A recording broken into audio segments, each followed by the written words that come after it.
Dios les bendiga, soy el obispo Hugo Alfonso Montesinos.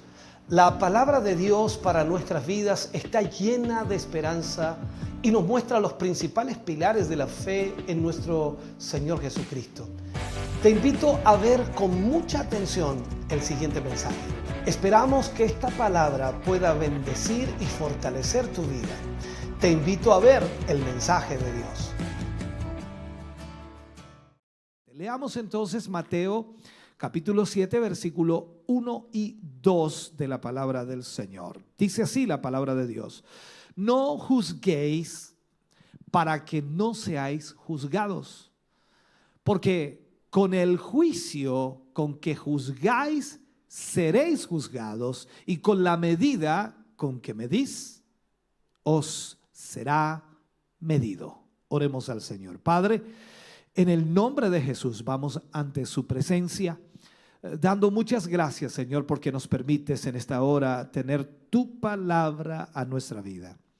Cada uno de nosotros, Señor, que recibimos constantemente tu palabra, somos enriquecidos, fortalecidos, animados, levantados, proyectados, enfocados, dirigidos por tu palabra. Y hoy, Señor, te pedimos que esta palabra pueda ayudarnos a entender primero nuestra posición y segundo podamos ver, Señor, a la luz de ella cuál es el actuar que debemos tener hacia los demás. Señor, en el nombre de Jesús, enséñanos a través de esta palabra. Lo pedimos y lo rogamos en el nombre de Jesús. Amén y amén, Señor. Vamos a hablar en el día de hoy y usar como título: rápidos para juzgar, lentos para corregir. Muchos cristianos aseguran que no se puede juzgar. Ellos lo dicen abiertamente, que no se puede juzgar. También aseguran que no se puede denunciar lo malo, que es algo incorrecto denunciar lo que está mal.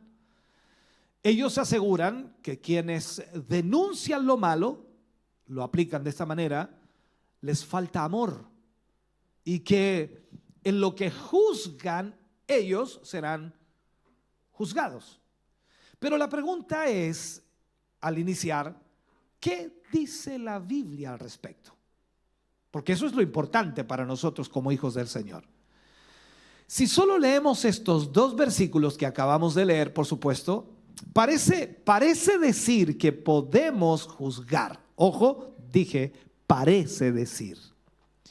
Pero debemos estudiar todo el pasaje, porque para interpretar el texto debemos también considerar el contexto de todo lo que allí aparece, lo que está antes y después de estos versículos. A eso me refiero. Lamentablemente estos versículos han sido mal interpretados, en forma rápida, acelerada, quizás, no sé, malas intenciones. No lo puedo juzgar de esa manera, ¿no? El término juzgar, si analizamos ese término, puede significar decidir, puede también significar opinar, puede también significar creer, puede también significar considerar, incluso puede considerar afirmar, después por supuesto de comparar algo. Por lo tanto, el término juzgar tiene mucha amplitud en este sentido. Ahora, en este pasaje no se dice que a un hijo de Dios se le prohíbe juzgar a otras personas. No está diciendo eso. Lo que significa realmente es que no debemos juzgar los motivos de los demás. Usted no puede juzgar motivos. Usted debe juzgar hechos. A eso me refiero. Juzgar los motivos de los demás es lo que no debemos hacer, en el sentido de condenar a las demás personas porque nosotros estamos juzgando los motivos. Entonces usted no sabe por qué motivo alguien está haciendo algo. No sabemos ni tampoco comprendemos por qué otro hijo de Dios, es decir, un hermano nuestro, un cristiano, un creyente, ha actuado de cierta manera.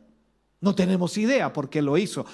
creo que varias veces nos hemos encontrado en esa circunstancia en donde alguien ha hecho algo y alguien le ha dicho a usted, mira lo que hizo el hermano, ¿te parece bien lo que hizo? Entonces usted responde y dice, es que yo no sé por qué lo hizo. Tiene que tener algún motivo. Entonces juzgar los motivos es muy difícil, porque solamente vemos lo exterior, la acción, las palabras en cierta manera, y Dios no nos prohíbe que juzguemos las acciones buenas o malas.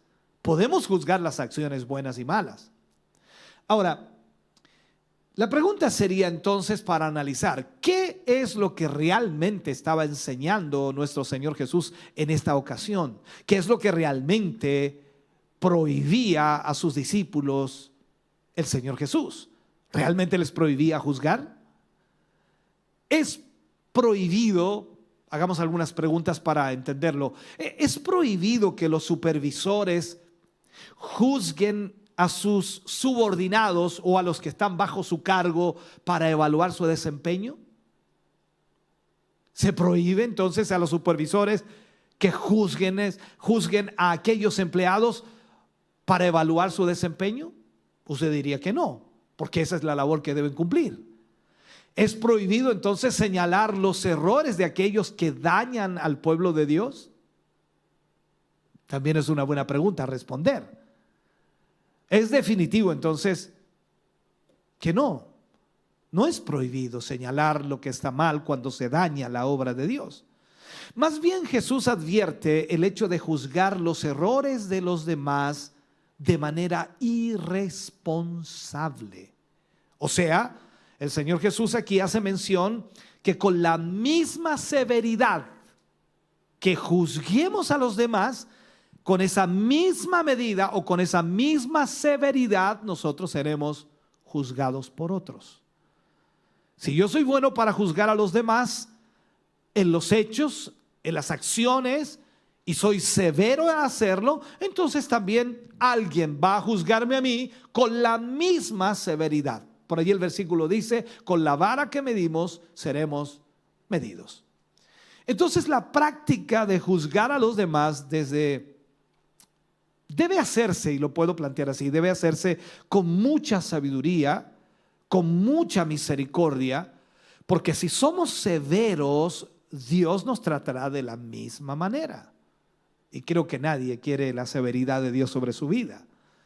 ¿Qué dice el libro de Santiago? Santiago capítulo 2, versículo 13 nos dice, porque juicio sin misericordia se hará con aquel que no hiciere misericordia, y la misericordia triunfa sobre el juicio.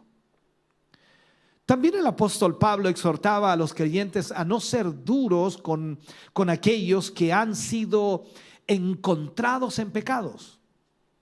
Cuando usted encuentra a alguien en pecado, o cuando usted sabe de alguien que pecó, cuando usted sabe de un hecho que es pecado, ¿cómo juzga usted a la persona? Entonces, Santiago dice que nosotros no debemos ser duros en ese sentido, para que nosotros cuando pequemos no seamos juzgados duramente, sino con humildad y con consideración.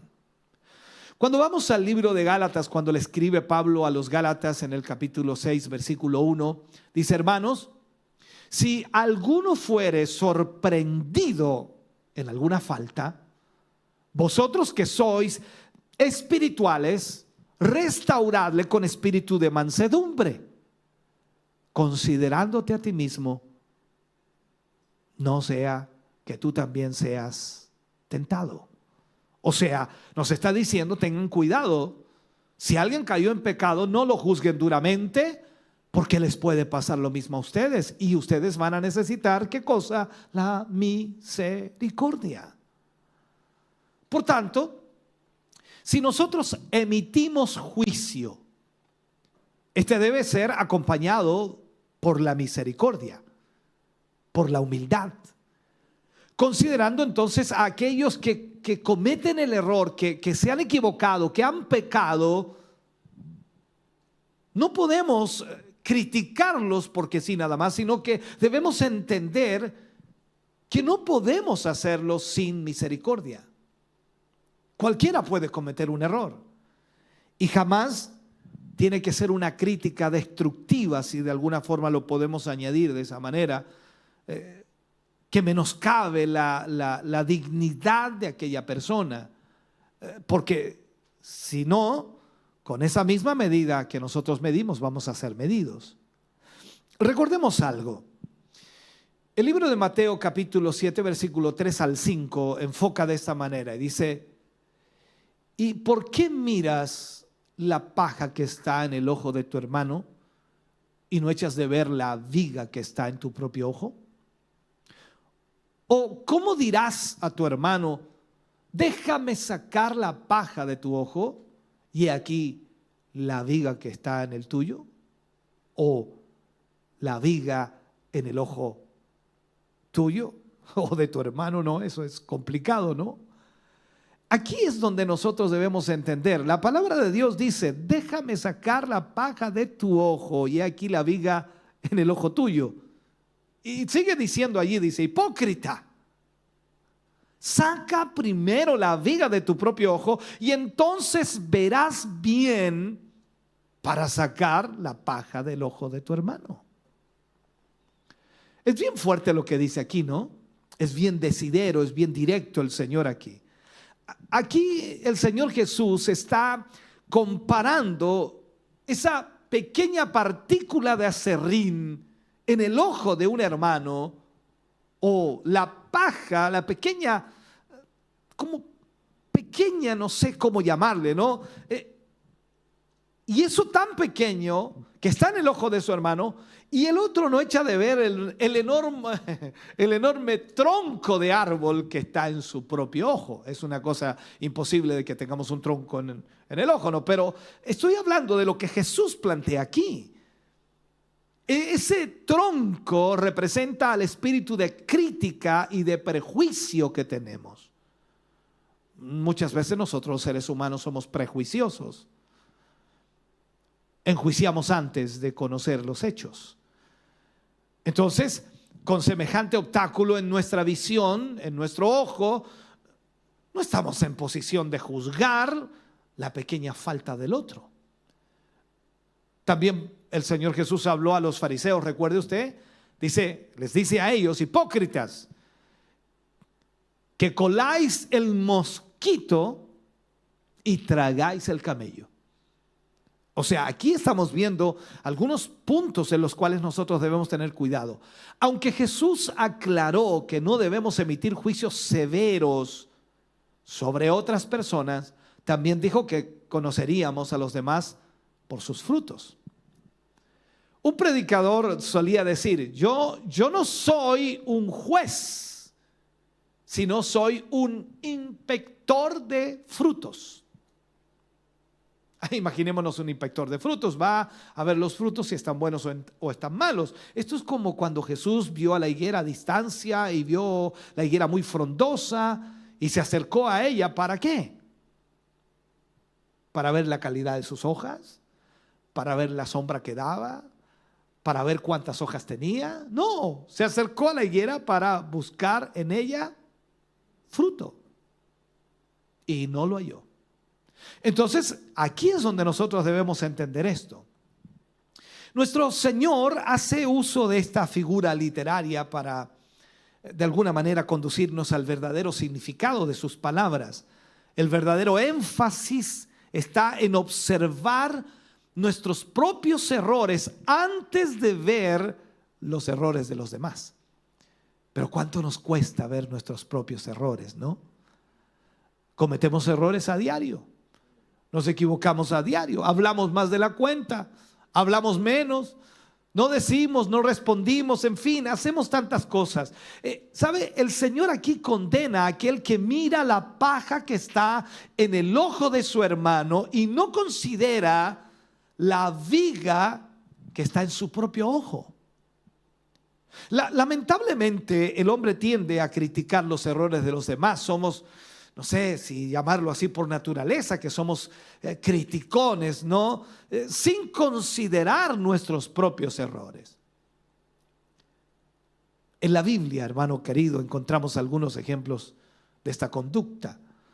Cuando vamos al libro de Juan, capítulo 8, versículo 3 al 7, dice: entonces los escribas y los fariseos le trajeron una mujer sorprendida, dice, en adulterio, y poniéndola en medio, le dijeron: maestro, esta mujer ha sido sorprendida en el acto mismo del adulterio.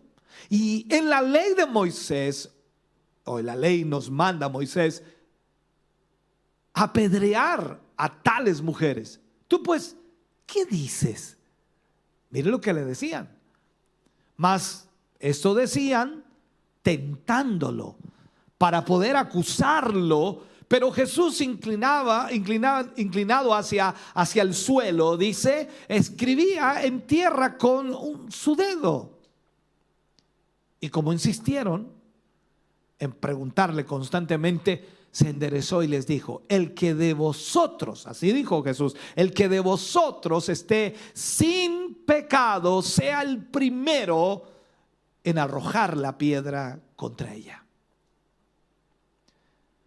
Los escribas y fariseos juzgaban duramente el pecado de la mujer, pidiendo que, de acuerdo a la ley de Moisés, la tal mujer debiera ser muerta, y le insistían a Jesús que su opinión, para ver, de alguna manera, que Jesús diera su opinión para ver si estaba de acuerdo o no con la ley de Moisés.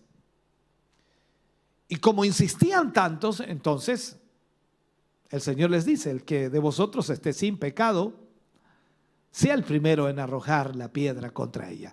¿Se imagina que estemos nosotros en ese momento y seamos nosotros los que estamos allí? ¿Qué haríamos? Bueno, no tenemos piedras, ¿no? Pero por lo menos el Señor nos dice: bueno, el que esté libre de pecado, el que esté libre de pecado, lance la primera piedra. ¿Sabe? Esta declaración le dio un giro a toda la circunstancia y a toda la situación allí, un giro de 180 grados, y pasó de alguna manera la atención de estar centrada en el pecado de la mujer a considerar el pecado individual de cada uno de los acusadores, ya que la Escritura declara, por supuesto, cuando leemos nosotros en Juan 8:9, pero ellos, al oír esto, acusados por su conciencia, salían uno a uno, comenzando desde los más viejos hasta los postreros o los más jóvenes, y quedó solo Jesús y la mujer que estaba en medio. Aquí yo siempre doy gracias a Dios en esto. ¿Sabe por qué? Porque esta gente fue honesta. Fue honesta.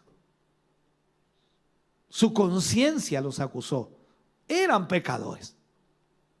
Muchas personas como estos se dedican solo a señalar el pecado en los demás, a emitir un juicio contra los pecadores y los errores, por supuesto, de otros, sin considerar que ellos mismos son pecadores semejantes o peores a los otros. Entonces, por ello Jesús condena a los tales diciendo: hipócrita, saca primero la viga de tu propio ojo y entonces verás bien para sacar la paja del ojo de tu hermano. Entonces, antes de emitir un juicio sobre los demás, debemos hacerlo con nosotros mismos. Antes de corregir a los demás, debemos corregirnos nosotros mismos. Nuestro juicio tiene que estar fundamentado en hechos verídicos, y jamás en suposiciones, y menos en murmuraciones. Por tanto, nuestro Señor Jesús espera que nuestro juicio sea justo y que antes de juzgar a otros, nosotros estemos limpios del mismo error. Esta es la primera parte del mensaje y el silencio nos invade. Veamos ahora la oración y la regla de oro.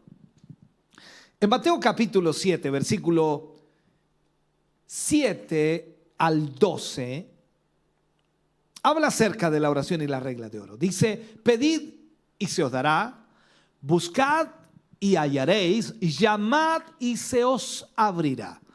Porque todo aquel que pide, recibe, y el que busca, halla, y el que llama, se le abrirá. ¿Qué hombre hay de vosotros que si su hijo le pide pan, le dará una piedra? ¿O si le pide un pescado, le dará una serpiente? Pues si vosotros, siendo malos, sabéis dar buenas dádivas a vuestros hijos, ¿cuánto más vuestro Padre Celestial os dará a vosotros, aleluya, buenas cosas a los que le pidan? Así que todas las cosas que queráis o querráis que los hombres hagan por vosotros o con vosotros, así también haced vosotros con ellos, porque esto es la ley y los profetas. Entonces aquí Jesús nos habla acerca de la oración y la profundidad en cuanto a lo que nos enseña de la oración, que es por supuesto incalculable. En estos versículos se nos da la seguridad de que nuestras oraciones serán escuchadas y también respondidas. Ahí aparecen 3 palabras: pedid, buscad, llamad. Y esas nos sugieren perseverancia y oración. Una oración frecuente, por supuesto. En tanto que los verbos que aparecen allí y dice recibe, halla y abrirá, nos dan la idea de seguridad de obtener nuestra respuesta. Por lo tanto, el Señor nos está enseñando de que nuestras oraciones serán escuchadas y al mismo tiempo serán respondidas. Ahora bien, esto no significa que recibiremos exactamente lo que pidamos, ya que Dios es soberano en sus decisiones y sabe lo que es mejor para nosotros. Ni siquiera nosotros sabemos lo que es mejor para nosotros mismos. En el libro de Romanos capítulo 8 versículo 26 dice: y de igual manera el Espíritu nos ayuda en nuestra debilidad. Pues ¿qué hemos de pedir como conviene? No lo sabemos. Pero el Espíritu mismo intercede por nosotros con gemidos indecibles. O sea, tenemos que considerar el hecho de que podemos pedir cosas que en lugar de mejorar nuestra comunión con Dios, pueden empeorarla. Y eso pasa normalmente, porque nosotros pedimos y pensamos que si le pedimos algo al Señor, no importa que Él lo va a conceder, y no es así. Debemos saber, recuerde lo que dice Santiago capítulo 4 versículo 3: pedís y no recibís porque pedís mal, para gastar en vuestros deleites. Entonces a veces debemos preguntarnos si eso que estamos pidiendo está realmente en la voluntad de Dios o no. Ahora, independientemente de cuál sea la respuesta de Dios para nuestra oración, podemos estar seguros que recibiremos ya sea un sí o un no de parte del Señor. ¿Ha recibido algún no en su vida cristiana? Yo creo que sí. Suena extraño, ¿no? Yo creo que sí, ha recibido un no. Y también ha recibido un sí de parte del Señor en su vida cristiana. Ahora, en este sentido, ya sea que recibamos lo que esperamos u otra cosa diferente a la que hemos pedido, porque el Señor sabe y conoce lo que necesitamos, ya sea que la recibamos pronto o aparentemente tarde, escúcheme bien, podemos estar seguros que nos responderá de acuerdo a lo que más nos convenga, de acuerdo a lo que más asegure que nuestra comunión con Dios no se pierda. La enseñanza aquí es sencilla. Si nosotros, que somos malos y que somos pecadores, yo digo amén. Si nosotros que somos malos y que somos pecadores sabemos dar buenas dádivas o presentes o regalos a nuestros hijos, ¿cuánto más hará nuestro Padre Celestial con nosotros si pedimos alguna cosa? Por tanto, entonces podemos estar seguros que tenemos un Padre Celestial amoroso, cariñoso, que nos oirá, que nos escuchará, que atenderá nuestra súplica en cada una de nuestras oraciones. Él estará escuchándonos y estas jamás quedarán sin respuesta. Como dije, nos dará un sí o nos dará un no. Si es un sí, nos dará lo que hemos pedido. Si es un no, entonces sabemos que no está en la voluntad de Dios. Veamos ahora, siguiendo en este proceso, vamos ahora a saltarnos o a pasar a lo que es los dos caminos. Los dos caminos. Allí la marca como la puerta estrecha. Mateo 7, versículo 13 y 14. Dice: entrad por la puerta estrecha, porque ancha es la puerta y espacioso el camino que lleva a la perdición, y muchos son los que entran por ella. Porque estrecha es la puerta y angosto el camino que lleva a la vida, y pocos son los que la hallan. Las 4 últimas enseñanzas que siguen a continuación parecieran de alguna manera ser la conclusión final del Sermón del Monte. Les recuerdo un poquito que cuando comenzamos en el capítulo 5 dijimos que desde el capítulo 5 al capítulo 7 estaba todo el Sermón del Monte, y esto está dentro del Sermón del Monte.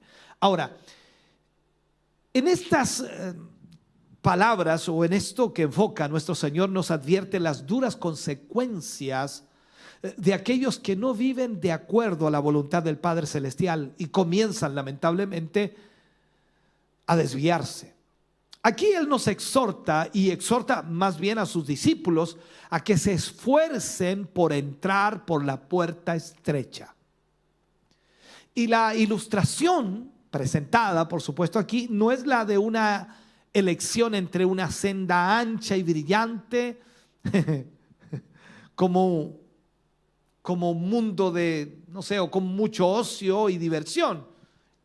Aquí nos muestra de alguna manera un callejón estrecho, oscuro y poco atractivo.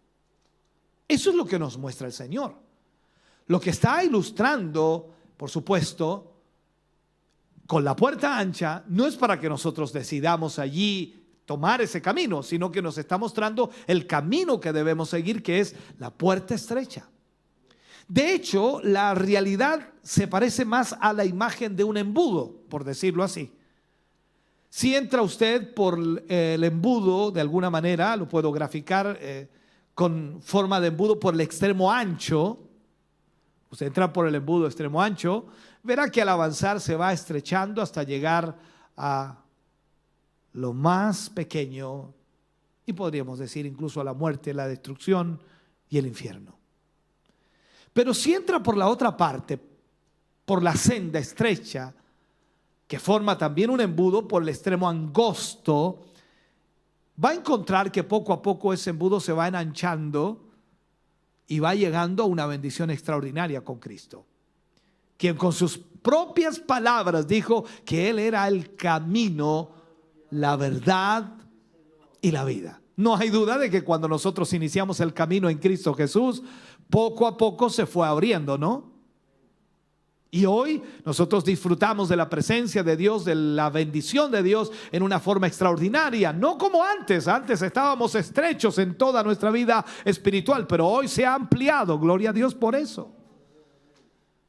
¿Sabe? A lo largo de la historia de Israel podemos ver cómo Dios siempre animaba a Israel de diferentes maneras, de diferentes formas, a escoger el camino correcto, constantemente. Tenemos muchos ejemplos. Josué, por ejemplo, les exhortó a ellos, diciéndoles allá en Josué capítulo 24, versículo 15, y si mal os parece servir a Jehová, escogeos hoy a quién sirváis. Si a los dioses a quienes sirvieron vuestros padres al otro lado del Jordán o del río, o a los dioses de los amorreos en cuya tierra habitáis, pero yo y mi casa serviremos a Jehová. Elías también amonestó al pueblo de Israel, constantemente lo hacía, que claudicaba entre dos pensamientos. Y cuando dice allí en Primera de Reyes capítulo 18 versículo 21, dice: Y acercándose Elías a todo el pueblo, dijo: ¿hasta cuándo claudicaréis vosotros entre dos pensamientos? Si Jehová es Dios, seguidle, y si Baal, id en pos de él. Y el pueblo no respondió palabra. Esta es la realidad, hermano querido. ¿Qué hablar de Isaías cuando los animaba a recorrer el camino justo y no desviarse de él?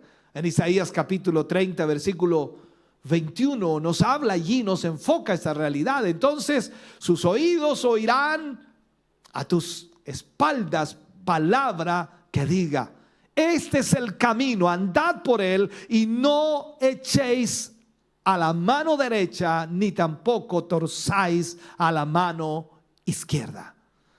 Constantemente, cada uno de nosotros nos encontramos tomando, ¿cómo llamarle?, diferentes elecciones. Algunas, no sé, triviales, pasajeras, pero otras de gran importancia, las cuales trascienden en la vida. Las decisiones que tomemos son sumamente importantes en nuestra vida. Generalmente, sabe usted, el ser humano se ve atraído por el camino fácil. He enseñado muchas veces y he dicho esto, que es una cosa lógica, ¿no? A ninguno de nosotros nos cuesta hacer el mal. Nos sale natural. No nos cuesta, pero a todos nos cuesta hacer el bien. Por eso es que luchamos constantemente. Entonces aquí es donde vemos que nos cuesta, nos es fácil seguir el camino ancho o el camino fácil. Entonces, aquí el camino es un camino fácil, con muchos placeres, con muchas riquezas. Constantemente rechaza aquel camino que le muestra dificultad. Nadie quiere andar por un camino difícil. Sin embargo, frecuentemente las cosas buenas de la vida requieren esfuerzo, requieren dedicación. Y un camino difícil, hermano querido, no es fácil de andar. Y nuestro Señor Jesús nos deja claro en estos versículos que debemos escoger el camino angosto, que es el más difícil. Sigamos viendo y estudiando. Por supuesto, no tenemos todo el tiempo para profundizar. Me encantaría algunos puntos más, pero tenemos mucho que ver. Mateo capítulo 7, versículo 15 y 16 habla de los falsos maestros. Dice: guardaos de los falsos profetas, que vienen a vosotros con vestidos de ovejas, pero por dentro son lobos rapaces. Por sus frutos los conoceréis. Y dice: ¿acaso se recogen uvas de los espinos o higos de los abrojos?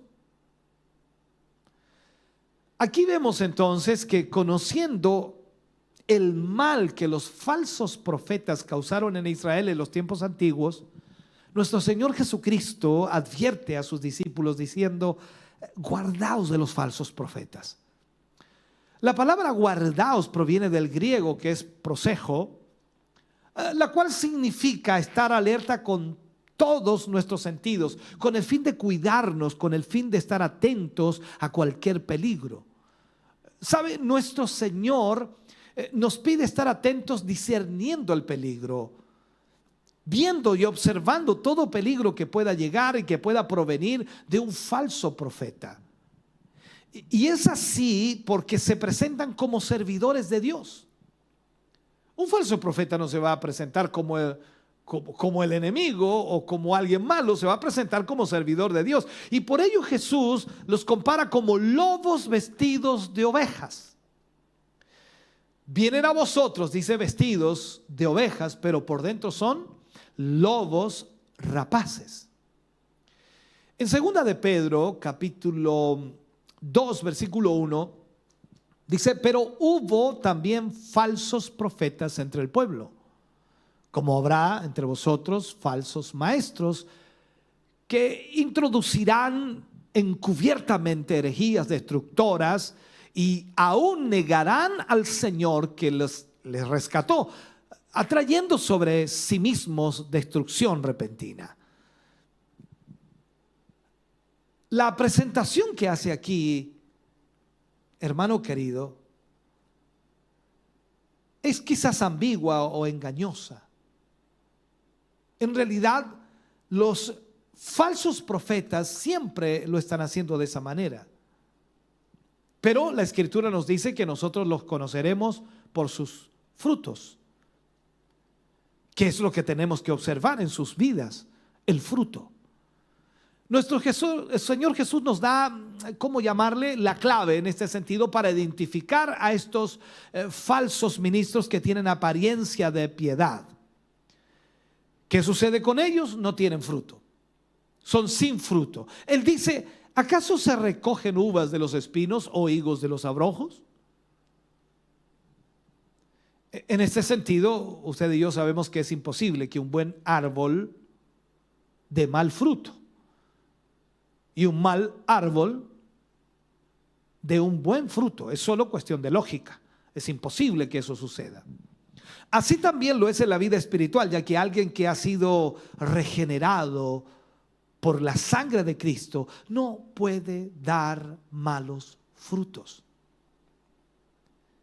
Y de igual forma, alguien que pretenda ser un ministro del Señor no puede dar un mal testimonio. Al final sus obras son las que lo van a revelar o a delatar, como dice alguien por allí, como bueno o como malo. Sus obras. En Mateo capítulo 7, versículo 21, dice, no todo aquel que me dice, Señor, Señor, entrará en el reino de los cielos, sino el que hace la voluntad de mi Padre que está en los cielos. Usted podrá andar por todas partes haciendo alarde de que la regla de oro es la norma de su vida. Pero lo importante es si usted está sujeto o no a la voluntad del Padre que está en los cielos. Ahí está la diferencia. Si así ha sido, entonces habrá venido a Cristo reconociendo que necesitaba un Salvador. En Mateo capítulo 7, versículo 22 y 23 dice, muchos me dicen o me dirán en aquel día, Señor, Señor, ¿no profetizamos en tu nombre y en tu nombre echamos fuera demonios y en tu nombre hicimos muchos milagros? Y entonces les declararé, nunca os conocí, apartaos de mí, hacedores de maldad. ¿Sabe usted que el realizar milagros no es necesariamente una garantía de que Dios apruebe o respalde al que lleva a cabo esos milagros? Por otra parte, el nombre de Cristo es pronunciado por líderes de ciertos cultos y ciertas sectas hoy día en la actualidad. E incluso el nombre de Cristo es pronunciado por una cantidad de gente enorme, por políticos, por gente del jet set, digámoslo así, populares, cantantes o gente del cine, y es pronunciado por ellos, pero eso no significa que ellos estén en Cristo. El hecho de que se utilice el nombre de Cristo y se utilice incluso la Biblia no contribuye o constituye una prueba de que un sistema o una persona sea genuina.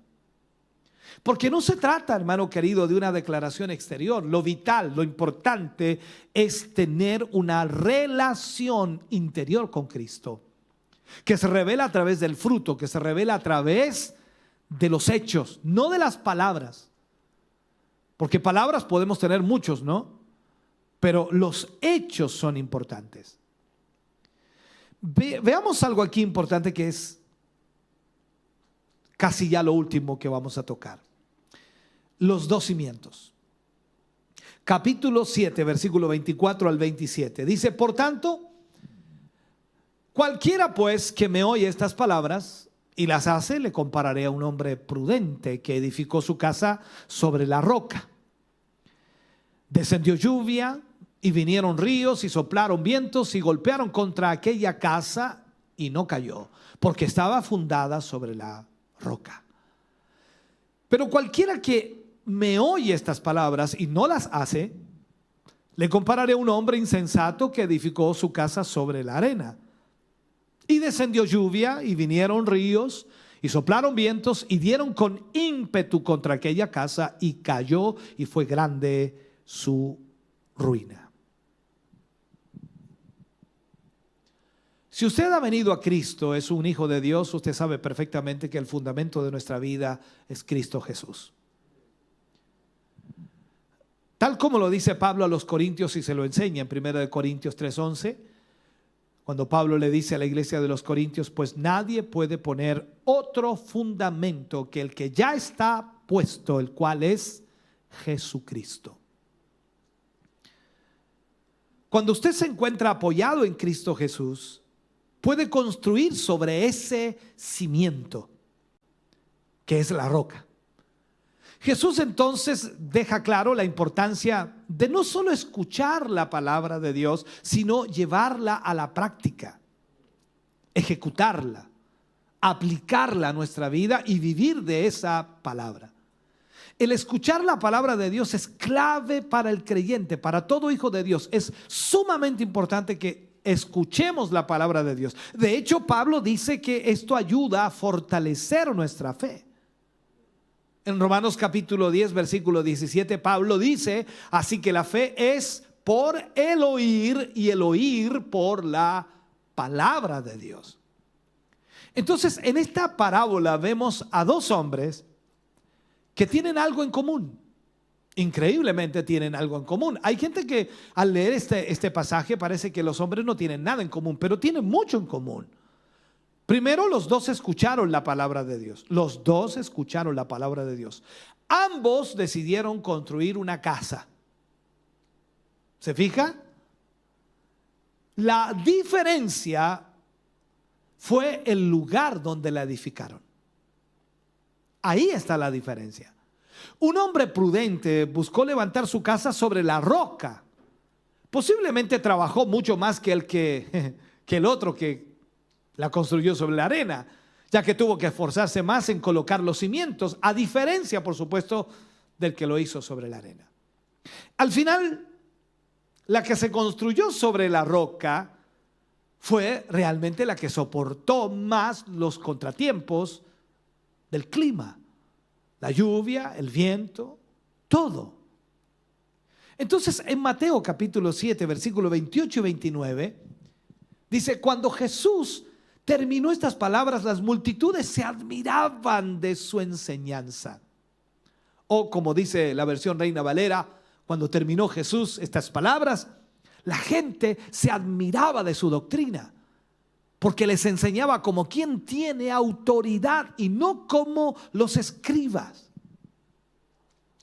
Entonces, veamos aquí, y para cerrar este mensaje, la palabra admiraban proviene del verbo griego eklepso, que significa quedar atónito, quedar maravillado, espantado, perplejo. Y esto pasó como consecuencia, por supuesto, de un acontecimiento realmente impactante. Ahora, cuando cada uno de nosotros nos impacta algo, quedamos perplejos, realmente impactados. Y eso le pasó a la gente cuando escuchó hablar a Jesús, ministrar a Jesús, predicar a Jesús, porque lo hacía como quien tiene autoridad. Ahora bien, la pregunta sería, ¿qué provocó esta reacción en la gente? Los mismos versículos nos dan la respuesta a tal interrogante. La gente se admiraba porque les enseñaba su doctrina de manera diferente a cómo tradicionalmente lo hacían los escribas de su tiempo. Recordemos que el Señor Jesús era un maestro que enseñaba con autoridad. No estaba precisamente repitiendo algo que había leído, él estaba enseñando algo que había vivido. O sea, usted y yo, hermano querido, tenemos que reconocer que no tenemos nada que valga la pena decir, a menos, por supuesto, que lo dicho sea expresado con la autoridad de la palabra de Dios. Ahora, no nos interesa que alguien nos transmita una serie de teorías que no han sido probadas en su propia experiencia. No sacamos nada con hablar de teorías, sino que tenemos que hablar de realidad, de vivencia, de experiencia. Si hablamos de Dios es porque conocemos a Dios porque hemos vivido la experiencia con Dios. Ahora, lo que hoy tenemos para comunicar es un evangelio, un mensaje de buenas nuevas a todas las personas, un mensaje de buenas noticias, un mensaje de salvación. Y sabemos que funciona. Primero porque ha actuado en nuestra propia vida. O sea, nosotros hemos sido los primeros beneficiados con este evangelio que predicamos. Por eso Pablo decía: yo no me avergüenzo del evangelio, porque es poder y potencia de Dios. ¿Cómo no lo iba a decir si Pablo era perseguidor de la iglesia y cuando se encontró con Jesús camino a Damasco su vida cambió y de allí en adelante él comenzó a pregonar el evangelio de Cristo porque lo había vivido y lo había experimentado en su propia vida?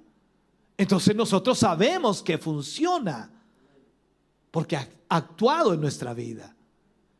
Lo hemos visto surtir efecto en nuestra vida y en las vidas de muchísimas personas a las que les hemos predicado el evangelio, que han acudido a Cristo, que han venido al Señor, han aceptado su invitación y Dios los ha transformado, los ha cambiado, los ha renovado, les ha dado una nueva vida. En otras palabras, son personas diferentes, tal como dice la Escritura, son nuevas criaturas.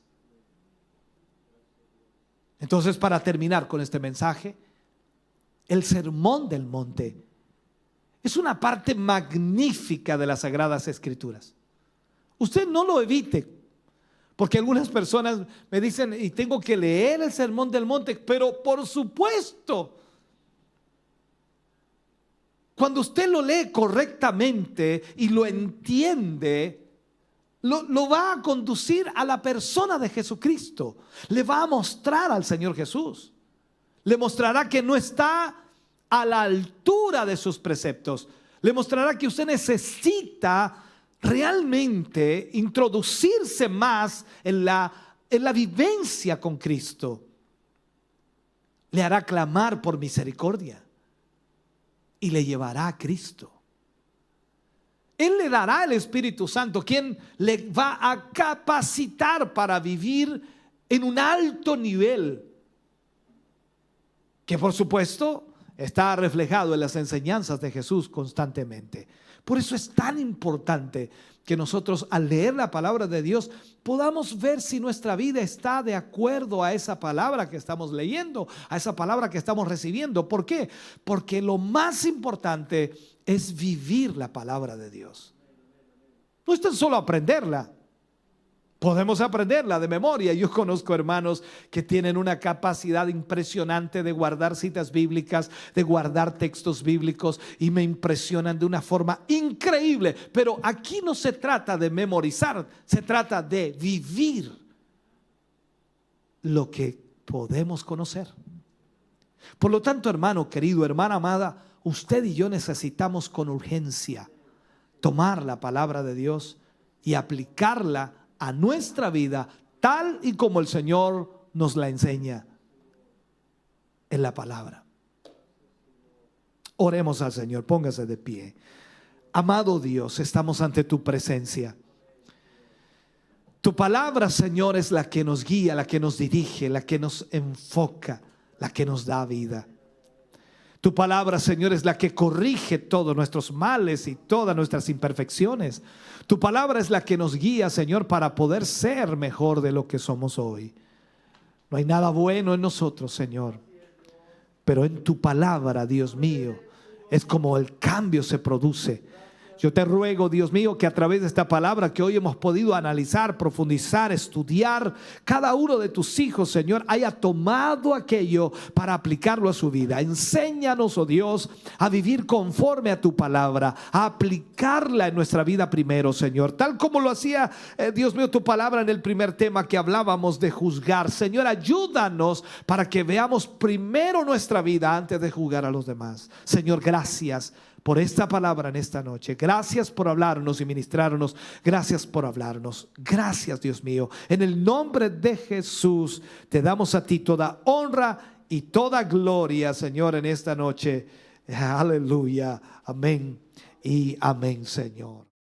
Estamos contentos de que hayas visto y escuchado este mensaje. Creo con todo mi corazón que Dios le ha bendecido. quiero invitarles a suscribirse a mis redes sociales, donde tenemos contenido que le ayudará a alimentar su vida espiritual.